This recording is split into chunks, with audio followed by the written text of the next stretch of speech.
E vamos de troca de microcontrolador SMD. Uso o fluxo pastoso para facilitar na retirada dos outros soprador térmico. Eu não entendo por que passou uma solda nova para tirar de novo.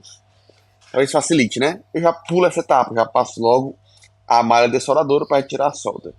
Aí com o próprio fluxo posiciona. Eu não gosto de usar o soprador para posicionar, eu posiciono antes e depois uso o soprador ou ferro de solda para soldar, tá? Mas posiciono antes, porque senão ele fica mexendo muito, fica mais complicado de posicionar na